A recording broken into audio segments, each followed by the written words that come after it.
You may not believe this, but the first day is vital to the success of your course. And oftentimes it'll make or break it and determine whether you're going to have a great experience or not. It's really important on that first day to set expectations, to clearly lay out what's going to happen during the course of the semester and what students are expected to accomplish and how they're going to go about accomplishing those learning goals that you set forward in the syllabus. Make sure that you introduce yourself. Tell them why you're teaching this course, but most importantly, why the course is important to them or should be important to them. What you hope that they'll learn and get out of the course, and why you're really glad that they selected your course, and why you're committed to providing them with a fabulous experience. It's really important on that first day that you set out the rules as well as expectations related to performance. And what I mean by setting out the rules, some of your course policies.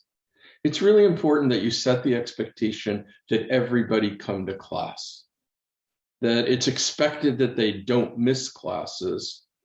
And I always recommend to be a little harder or harsher in the beginning. You can always loosen things up later on.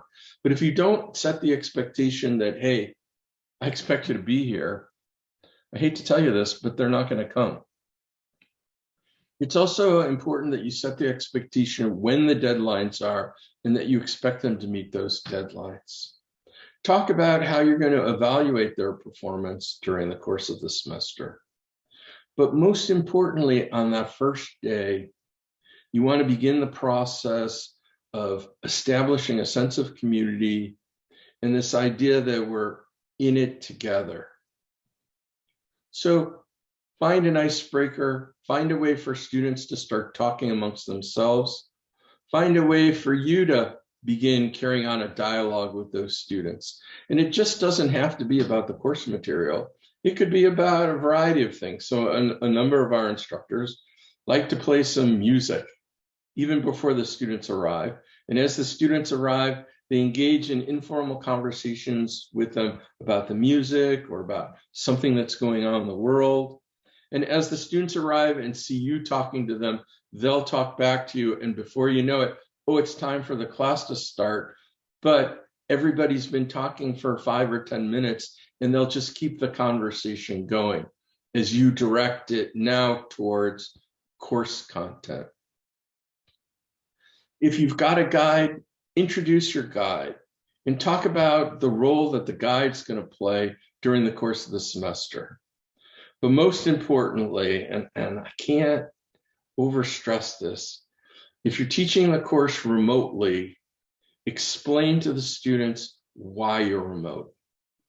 We recruit BIP instructors from across the country, and the students come into class and they go, well, why am I in class and my instructor is not? Well, your instructor might be living in Texas or California or North Carolina, and that might not be obvious to them. In many of their other courses, professors travel and they might do 1 or 2 classes remote, but they expect the professor to be there in person. Well, many of our remote instructors will never be there in person. And it's important to make the students aware of why you're not there, but also then why they should be in the classroom. And this is true regardless of whether you're teaching remotely or not. Why should they come to class? It comes back to our previous discussion of the value proposition. What is it that you're offering? Why is it important? Why is the subject matter important? But also, when we went through the design process, we talked about how you would interact with the students and how they would interact with each other, and how we can create an environment where being in the classroom creates a much superior learning experience. It's all about that free interchange of ideas in a forum to provide important feedback so that everybody can grow and develop together.